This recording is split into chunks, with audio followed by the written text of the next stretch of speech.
सत्यनारायण भगवान की जय।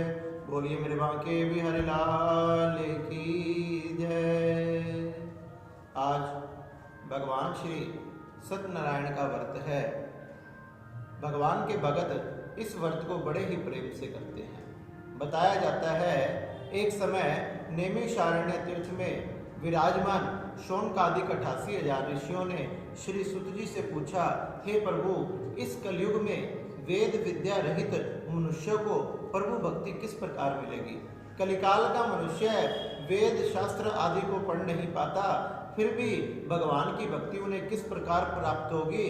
उनके उद्धार का, उनके पापों से छुटकारा पाने का, उनके संकटों से बचने का, उनकी मनोवांछित इच्छाओं को पूरे करने का कोई ऐसा सरल उपाय बताएं जिसे सभी मनुष्य धारण कर सके। फिर सर्वशास्त्र ज्ञाता श्री सुत जी बोले, हे वैष्णवों में पूज्य, आप सबने प्राणियों के लिए बड़ी ही सुंदर बात पूछी है।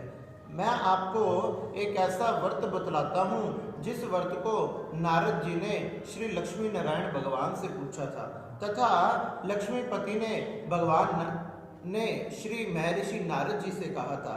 एक समय योगी राज नारद जी दूसरों की हित की इच्छा से अनेक लोकों में घूमते हुए मृत्यु लोक में आ पहुंचे।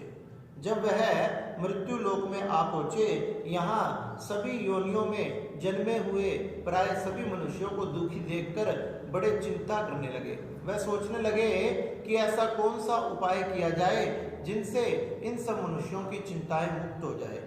यही सब सोचकर वह विष्णु लोक को गए। वहां पर श्वेत वर्ण 4 भुजा वाले देवों के देव नारायण भगवान को देखकर कहने लगे, हे भगवान, आपके चरणों में मेरा प्रणाम है।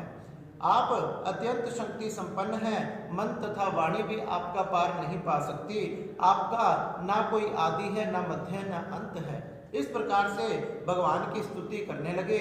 भगवान श्री नारद जी की स्तुति से प्रसन्न हो गए तथा भगवान बोले, हे मुनिश्रेष्ठ, आपके मन में क्या है? निसंकोच होकर कहो, आप किस काम के लिए आए हो? तब नारद मुनि बोले, मृत्यु लोक में सभी मनुष्य अपने कर्मों द्वारा दुखी है। हे भगवान, ऐसा कोई उपाय बताए जिससे उन सबके दुख दूर हो जाए। हे नारद जी, आपने मनुष्यों की भलाई के लिए बड़ी ही सुंदर बात पूछी है। आज मैं आपको ऐसी गुप्त बात को कहता हूँ जिसे एक बार लक्ष्मी जी ने मुझसे पूछा था। आप ध्यान से सुनो। बहुत पुण्यों को देने वाला स्वर्ग तथा मृत्युलोक दोनों में दुर्लभ एक उत्तम व्रत है जिसका नाम है भगवान श्री सत्यनारायण का व्रत। भगवान श्री सत्यनारायण का व्रत विधि पूर्वक करने से मनुष्य के सब दुख दूर हो जाते हैं तथा मृत्यु के उपरांत उसे मोक्ष की प्राप्ति होती है। भगवान के वचन सुनकर नारद मुनि कहने लगे, इस व्रत का क्या फल है, क्या विधान है तथा किस किसने इस व्रत को किया, यही सब हम सुनना चाहते हैं। भगवान बोले, दुख शोक आदि को दूर करने वाला, धन धान को बढ़ाने वाला तथा सौभाग्य तथा संतान को देने वाला यह व्रत सभी स्थानों पर विजय प्रदान करने वाला है। हे नारद जी, पूर्णिमा की शाम के समय, सत्यनारायण की शाम के समय अपने ब्राह्मणों तथा बंधुओं को बुलाकर भगवान की पूजा करें। भगवान की पूजा करके भक्ति भाव से उन्हें केले का फल, दूध, दही, गेहूं का चूर्ण, सवाया आदि शक्कर गुड़ समर्पित कर देवें तथा भक्षण योग्य पदार्थ जमा करके भगवान को अर्पण कर देवें। ब्राह्मणों सहित भोजन करें तथा सबसे पहले ब्राह्मणों को भोजन कराकर फिर स्वयं भोजन करें। इस प्रकार नृत्य गीत आदि का आचरण करते हुए सत्यनारायण भगवान का यह व्रत करना चाहिए। विशेषकर कलिकाल में यह भूमि पर मोक्ष का सरल उपाय है। सुत जी बोले, हे ऋषियों, जिसने पहले समय में इस व्रत को किया उसका इतिहास तुम्हें कहता हूँ। आप ध्यान से सुनो। सुंदर काशीपुरी नगरी में एक अत्यंत निर्धन ब्राह्मण रहता था। वह भूख और प्यास से बेचैन हुआ पृथ्वी पर घूमता था। ब्राह्मणों से प्रेम करने वाले भगवान ने एक दिन उस ब्राह्मण को दुखी देखा तो बूढ़े ब्राह्मण का रूप बनाकर उसके पास जाकर पूछने लगे कि आप नित्य पृथ्वी पर दुखी होकर क्यों घूमते हो? वह कहने लगे कि हे ब्राह्मण देवता, मैं निर्धन ब्राह्मण हूँ और भिक्षा के लिए पृथ्वी पर घूमता हूँ। अगर आप ऐसा कोई उपाय जानते हो कि मुझे ज़्यादा भटकना ना पड़े, घूमना ना पड़े, तो कृपया करके मुझे वो उपाय बताइए। जब बूढ़े ब्राह्मण का रूप धारण करने वाले नारायण भगवान कहने लगे, हे ब्राह्मण, आप सत्यनारायण भगवान का व्रत करो, वह व्रत सभी की मनोकामनाओं को पूर्ण करने वाला है, इसलिए आपने उसका व्रत करना चाहिए। उस ब्राह्मण को नारायण भगवान ने व्रत का सारा विधान बताया और व्रत का विधान बता के अंतर ध्यान हो गए। जिस व्रत को वृद्ध ब्राह्मण ने बतलाया, उस व्रत को मैं करूंगा ऐसा निश्चय कर आज जैसे ही वह भिक्षा मांगने के लिए गए तो उन्हें बहुत सा धन प्राप्त हुआ। उन्होंने भगवान की भोग की सामग्री जुटाकर भगवान का बंधुओं के साथ व्रत किया तथा सब दुखों से छूटकर संपत्ति से युक्त हो गया। उस समय से वह ब्राह्मण हर मास ये व्रत करने लगा। इस तरह सत्यनारायण भगवान के व्रत को जो करेगा वह सब पापों से छूटकर मोक्ष को प्राप्त होगा। बताया आगे भी जो पृथ्वी पर इस व्रत को करता है वह सब दुखों से छूट जाता है। इस तरह नारद जी ने नारायण का कहा हुआ ये व्रत मैंने तुमसे कहा, हे विप्रो, अब मैं और क्या कहूँ। ऋषि बोले, हे मुनीश्वरों, संसार में इस ब्राह्मण से सुनकर किस किसने इस व्रत को किया ये भी हम सुनना चाहते हैं, इसके लिए हमारे मन में श्रद्धा है। सूत जी बोले, हे मुनियों, जिसने पहले इस व्रत को कहा उसे मैं कहता हूँ, आप ध्यान से सुनो। एक समय एक ब्राह्मण धन तथा ऐश्वर्य के अनुसार बंधु बांधुओं के साथ व्रत करने के लिए तैयार हुआ। उसी समय एक लकड़ी बेचने वाला बूढ़ा आदमी वहां आया। बूढ़े आदमी ने 12 लकड़ियों को रखकर ब्राह्मण के मकान में गया। प्यास से दुखी होकर लकड़हारा उनको व्रत करते हुए देखकर पूछने लगा कि आप ये क्या कर रहे हैं। वह कहने लगे, हम सबों मनोकामनाओं को पूर्ण करने वाला सत्यनारायण भगवान की कृपा से उन्हीं का व्रत कर रहे हैं। इन्हीं की कृपा से हमारे यहाँ धनदान आदि की वृद्धि हुई है। ब्राह्मण से इस व्रत के बारे में सब कुछ जानकर लकड़हारा बड़ा प्रसन्न हुआ और चरणामृत तथा प्रसाद लेकर घर आ गया। लकड़हारे ने अपने मन में संकल्प किया कि आज ग्राम में लकड़ी बेचने से जो धन प्राप्त होगा मैं भी उसी से ये व्रत धारण करूंगा। ऐसा विचार कर जहाँ धनवान लोग रहते थे वहां लकड़ी बेचने के लिए गया तो आज उसे बहुत सा धन प्राप्त हुआ। उसे रोज से दुगना दाम मिला। आज वह बड़ा प्रसन्न हुआ। वह भगवान के लिए फल फ्रूट तथा घी, शक्कर, गेहूं, दूध, दही आदि लेकर सत्यनारायण भगवान की पूजा की सारी सामग्रियां लेकर अपने भाइयों को बुलाकर विधि पूर्वक भगवान का पूजन करने लगा। उस व्रत के प्रभाव से वह बूढ़ा लकड़हारा धन तथा पुत्र आदि से युक्त हो गया और समस्त सुख भोग कर बैकुंठ को चला गया। सूत जी बोले, हे श्रेष्ठ मुनियों, आगे की कथा कहता हूँ, ध्यान से सुनो। पहले समय में उल्कामुख नाम का एक बुद्धिमान राजा था। वह सत्य वक्ता और जितेंद्रिय था। प्रतिदिन देव स्थानों पर जाता, गरीबों को धन देता तथा उनके कष्ट को दूर करता था। भद्रशिला नदी के तट पर उन दोनों ने सत्यनारायण भगवान का ये व्रत किया। उस समय वहां एक साधु वैश्य आया। उसके लिए उसके पास व्यापार से कमाया हुआ बहुत सा धन था तथा वो नाव को किनारे पर ठहराकर राजा के पास जाकर पूछने लगा कि आप ये क्या कर रहे हैं। हे राजन, मुझे भी बताएं, मेरी भी सुनने की इच्छा है। राजन कहने लगे, हे साधु, अपने बंधुओं के साथ मैं पुत्रादि के प्राप्ति के लिए महान शक्तिमान सत्यनारायण भगवान का व्रत कर रहा हूँ।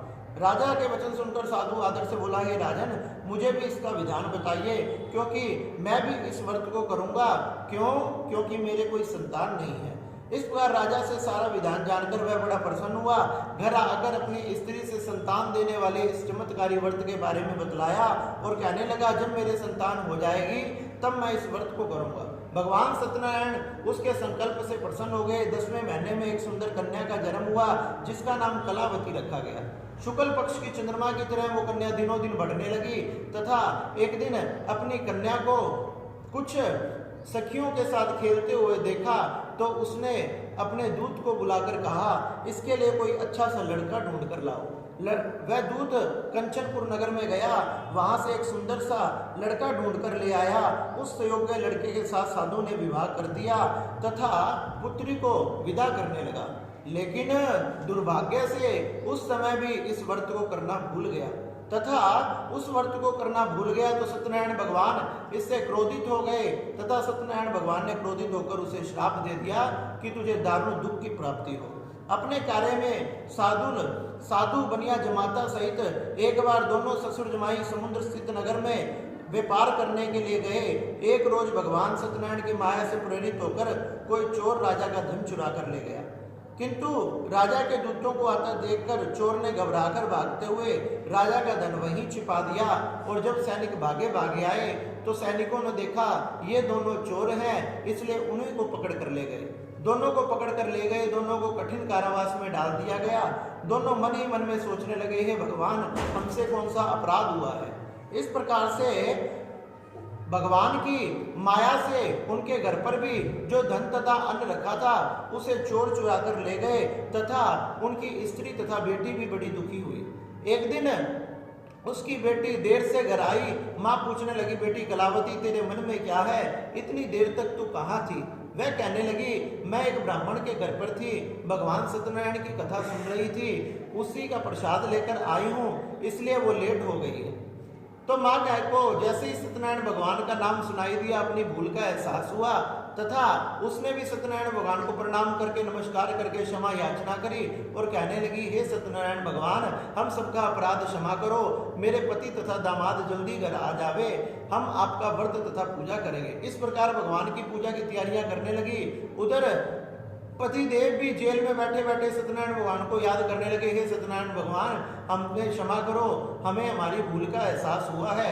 सत्यनारायण भगवान उनकी इस क्षमा प्रार्थना से प्रसन्न हो गए तथा राजा को सपन में दर्शन देकर कहा कि दोनों को सुबह छोड़ देना, ये दोनों चोर नहीं है, नहीं तो तेरा सारा राज्य नष्ट कर दूंगा। राजा ने सभा में अपना सपन सुनाया। सारे सभासदों ने कहा कि भगवान की आज्ञा है तो इन्हें छोड़ देना चाहिए। उन दोनों को बहुत से वस्त्र आभूषण देकर छोड़ दिया गया। उन्होंने मंगलाचरण करके यात्रा आरंभ की। जैसे ही यात्रा आरंभ करी, भगवान परीक्षा लेने के लिए आ गए तथा भगवान ने आके पूछा, हे साधु, तेरी नाम में क्या है?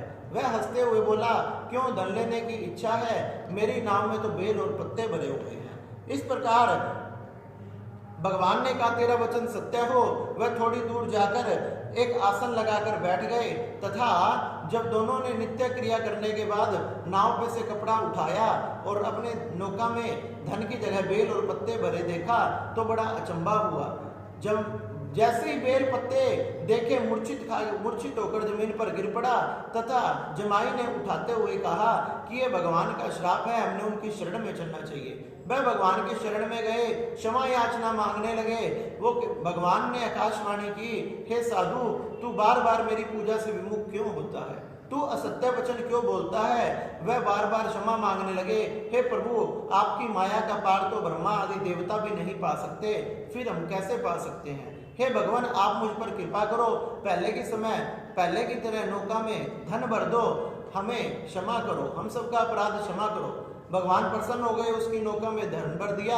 उन्होंने फिर से यात्रा आरंभ करी। जैसे ही अपने नगर के निकट पहुंचने लगे, एक दूत को घर भेज दिया तथा दूत को घर भेज कर कहा कि संदेश दे देना, हम आ रहे हैं। जैसे ही दूत ने घर आकर संदेश दिया तो उनकी पत्नी बड़ी प्रसन्न हुई, अपनी बेटी से कहने लगी, मैं अपने पति के दर्शन के लिए जाती हूँ, तुम जाकर जल्दी पूजा पूरी कर कर आ जाना। इस प्रकार से वह अपने पति के दर्शन के लिए चली गई, लेकिन जल्दबाजी में उसकी पुत्री भगवान का प्रसाद लेना भूल गई। भगवान रुष्ट हो गए। जैसे ही पुत्री ने आकर देखा, भगवान ने नाव तथा उसके पति को समुद्र में डुबो दिया। ऐसे डूब जाने के बाद साधु बड़ा चिंतित हुआ। सभी रोने लगे, विलाप करने लगे, हाथ उठाकर कहने लगे, भगवान, हमसे क्या अपराध हुआ है, हमें क्षमा करो। आकाशवाणी हुई कि हे साधु, तेरी कन्या मेरे प्रसाद को त्याग कर आई है, अगर जाकर प्रसाद ग्रहण कर कर आएगी तो उसे उसके पति की अवश्य प्राप्ति होगी। इस प्रकार उस आकाशवाणी को सुनकर वो पुत्री भागी भागी घर गई तथा प्रसाद लेकर जैसे लौटी तो उसे उसके पति की तथा नाव धन से भरी हुई प्राप्त हुई। इस प्रकार से साधु अपने समस्त परिवार के साथ हमेशा सत्यनारायण भगवान का व्रत करता रहा, धन दान आदि से युक्त होकर अंततः सभी पापों को नष्ट कर कर वैकुंठ को प्राप्त हुआ। इस प्रकार से श्री सूत जी महाराज कहने लगे, एक समय प्रजापालन में लिंग तुज नाम का राजा था। वह भी शिकार खेलने के लिए वन में गया। शिकार खेलने के बाद बड़ के पेड़ के नीचे बैठा था। उसके सामने कुछ ग्वाल वाले भगवान का पूजन कर रहे थे। भगवान का पूजन कर रहे थे तो अभिमानवश ना भगवान को नमस्कार किया, ना प्रणाम किया, ना पूजन करने गया। और कमाल तो जब हो गई जब कुछ ग्वाल वाले प्रसाद देने के लिए आए तो प्रसाद लेने से भी मना कर दिया। इस प्रकार जब जैसे ही अपने नगर को वापस लौटा, नगर चारों तरफ से नष्ट भ्रष्ट पाया, साधु संतों से पूछा तो उन्होंने कहा तुझसे जरूर भगवान का कोई अपराध हुआ है, अपनी भूल का एहसास हुआ। वापिस वन में आकर भगवान को नमस्कार करके पूजा करके प्रसाद लेकर जैसे ही लौटा, उसका नगर पहले से भी ज्यादा सजा हुआ था। इस प्रकार वह राजा भी समस्त प्रजा के साथ सत्यनारायण भगवान का व्रत करता रहा तथा सत्यनारायण भगवान का व्रत करते करते अंततः मोक्ष को प्राप्त हुआ। इसलिए हे शौनकादिक 88,000 ऋषियों, यह सत्यनारायण भगवान का व्रत बड़ी ही मनोवांछित इच्छाओं को पूर्ण करने वाला तथा पापों को नष्ट करने वाला है। जो मनुष्य भी इस दुर्लभ व्रत को करेगा, भगवान की कृपा से उसे धन की प्राप्ति होगी, निर्धन को धन की प्राप्ति, जो बंधनों में है उसके सब बंधन मुक्त हो जाएंगे, संतानहीनों को संतान की प्राप्ति होगी तथा सबकी मनोरथ पूरी होगी और अंततः वैकुंठ की प्राप्ति होगी। जिन्होंने पहले इस व्रत को किया उसके दूसरे जन्म की कथा को कहता हूँ। वृद्ध शतानंद ब्राह्मण ने सुदामा का जन्म लेकर मोक्ष को पाया तथा उल्कामुख नाम का राजा दशरथ होकर वैकुंठ को प्राप्त हुआ और साधु नाम के वेश्य ने मोरध्वज बनकर अपने पुत्र को आरे से चीरकर मोक्ष प्राप्त किया और महाराज तुंगध्वज ने स्वयंभू होकर भगवान में भक्ति युक्त कर्म कर मोक्ष को प्राप्त किया। इसलिए हे शौनकादिक 88,000 ऋषियों, जो भी सत्यनारायण भगवान के व्रत को करता है, उनकी कथा को सुनता है, उनके समस्त पाप नष्ट हो जाते हैं और सभी मनोवांछित फलों की प्राप्ति होती है, सभी इच्छाएं पूरी होती है और अंततः भगवान के चरणों की प्राप्ति होती है। इसलिए सभी ने सत्यनारायण भगवान के इस व्रत को करना चाहिए। सत्यनारायण भगवान सब पे कृपा करने वाले। बोलिए सत्यनारायण भगवान की जय।